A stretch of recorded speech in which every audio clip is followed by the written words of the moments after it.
Hello and welcome to my channel. This is Joy from She Speaks Too. Make sure you like, make sure you comment, and make sure you subscribe.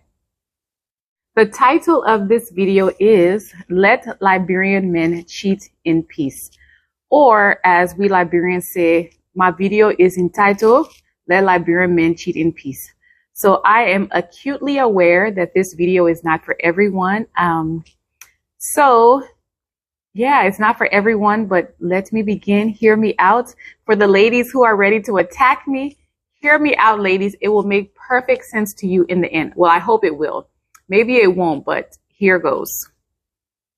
So I came up with the title of this video after doing years of unofficial research. And we've all done unofficial research. We've all had an aunt, a friend, a sister, a co-worker, someone who has had a spouse or a significant other who was cheating on them, and you have heard them complain over and over and over and over again. Then when you delve deeper into what's going on with them, you realize there's more to the story than what they're telling you.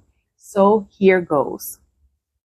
Once again, I use aliases just because I don't want it to sound like anyone I know. Okay, so we're going to use, once we use Russian names, today we're going to use Spanish names. Okay, Spanish names. All right, so Pedro sees Marcelita. He approaches Marcelita. Marcelita knows that Pedro has a girlfriend, but she likes him. Pedro has money. He's affluent. He looks good. He has swag. So Marcelita is like, what's the harm? He likes me. I like him. I know he has a girlfriend, but I will put up with it. Well, Pedro and Marcelita start dating and it gets serious. They get really serious. Marcelita now becomes the main chick. Mind you, Marcelita is not the only chick. She now just has become the main chick. So it gets serious enough to where Pedro decides that Marcelita is the one he wants to marry. Not necessarily the one he's going to be faithful to, but she is the one he's going to marry. Pedro marries Marcelita. He has never been faithful before the marriage, and he continues his infidelity after the marriage. So Marcelita accepted the infidelity. Matter of fact, she came on board becoming one of the members on his roster, his female roster or his harem. She came on board knowing full well that she was not the only one. She marries Pedro now and expects complete fidelity, honesty, and faithfulness from Pedro. I just don't understand how you can date someone who has never been faithful, has never shown you husband-like qualities, marry them, and expect complete faithfulness. Hence the title, Let This Man Cheat in Peace. He's been cheating the whole time. Why are you bothering him now? So they get married. Pedro is cheating on Marcelita, but this time the cheating is shameful to her because now she's the wife. She's not. First, she was just the main girlfriend. She was the one that he was spending all the time with. She was the one that he wifed up, which is a big deal. And now they're married and Pedro won't stop cheating. And so now it's embarrassing to Marcelita. It's embarrassing because in her mind, she won.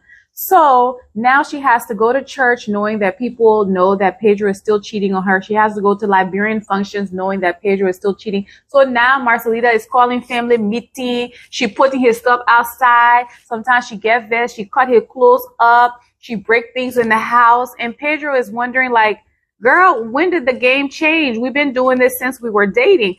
Hence, once again, the title, Let Liberian Men Cheat in Peace. You accepted his behavior before. Why are you causing all this turmoil now and not accepting it? You can't ask a zebra to change his stripes or a leopard to change his spot. So that's why I made this video. I am so tired of women who have accepted a certain type of behavior for a very long time, not just accepted, put up with it, was a part of the behavior, and now at a certain point they expect a total change in this person. So that's why I made this video. Let him cheat in peace. Leave him alone. Stop bothering him. He was doing this before you got married. He's doing it while you're married. Now you just, it's like it's unacceptable because you're married. He didn't show you any qualities that would make him seem like a good husband, a good, faithful husband, a man who honored his vows in the sight of God. So like I said, this video is not for everyone. There are people who honor their vows. There are people who respect the sanctity of marriage. So this video is not for you. But for the ones who just giving him men a hard time, you just causing trouble in your home. Let him cheat, leave him alone. So something I heard a long time ago, if you are married and your spouse is cheating and you know that they're cheating and you confront them, and once you confront them, nothing happens, nothing changes, they still continue cheating. You now, because you know that they're cheating and you have confronted them, nothing has changed and you stay with them, you have lowered yourself from being the main person to now you're also a side chick. So either you say something and the change comes about from that, or you just remain silent. So I really want to hear your thoughts on this matter. Is it reasonable to expect someone to change after years of doing the same behavior? Is it reasonable to think that now because he put a ring on it, all of a sudden his behavior is going to change? Is that reasonable? Because for me, that sounds like a fairy tale. It sounds like you're hoping for potential of change and he hasn't shown you anything. And that's why I made this video, but I'm very curious. I want to hear thoughts from men and women on this subject. If he showed you who he was before, why didn't you believe it? So this is Joy from She Speaks Too. Make sure you like, make sure you comment, and make sure you subscribe, and I will see you later.